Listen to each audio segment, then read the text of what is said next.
সাম্প্ৰতিক দেশৰ পৰিস্থিতিৰ প্ৰতি লক্ষ্য ৰাখি মুখ্যমন্ত্ৰী ডক্টৰ হিমন্ত বিশ্ব শৰ্মাই ইতিমধ্যে যিসমূহ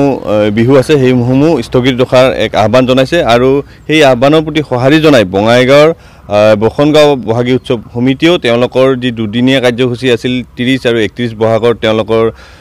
কাৰ্যসূচী প্ৰত্যাহাৰ কৰা স্থগিত ৰখা বুলি আমাক জানিব দিছে আৰু স্বাভাৱিকতে যেহেতু আয়োজক সমিতিসমূহ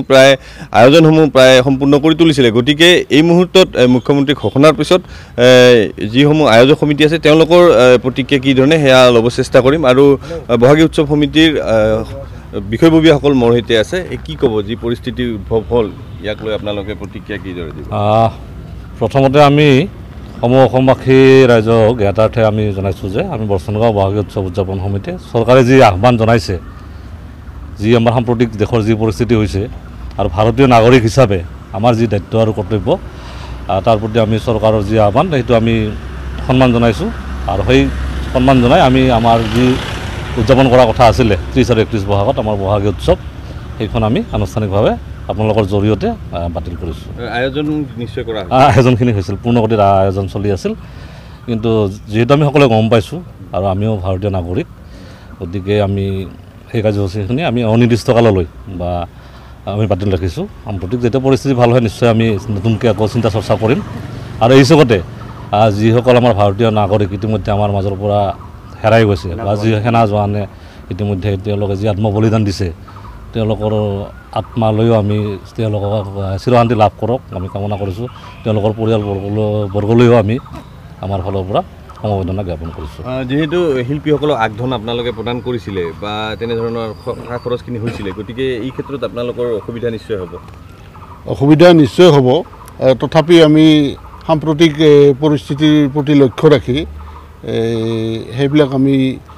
পিছত চিন্তা কৰিম বুলি আমি ভাবিছোঁ এতিয়া যি আছে আপোনাৰ পেণ্ডেলো বনোৱা হৈছিলে মঞ্চখন পেণ্ডেল ইতিমধ্যে আমাৰ বনোৱা হৈ গৈছিলে এতিয়া আৰু উপায় নাই ভাঙিবলৈ ভাঙি দিয়া হ'ল আপোনালোক বিপাঙত পৰিছে নেকি যি সিদ্ধান্ত বিপাঙত পৰাটো স্বাভাৱিক কথা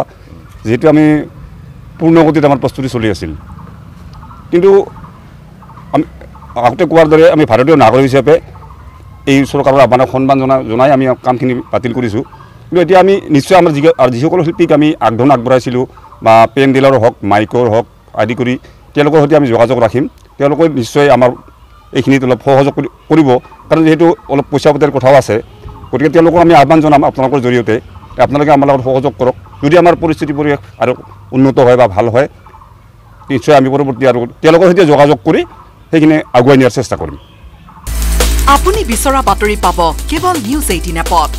নিউজ 18 এপ ডাউনলোড কৰিবলৈ স্ক্যান কৰক এই QR কোড গুগল প্লে ষ্টৰতো পাব এই নিউজ 18 এপ আপুনি বিচৰা বাতৰি পাব কেৱল নিউজ 18 এপত নিউজ 18 এপ ডাউনলোড কৰিবলৈ স্ক্যান কৰক এই QR কোড গুগল প্লে ষ্টৰতো পাব এই নিউজ 18 এপ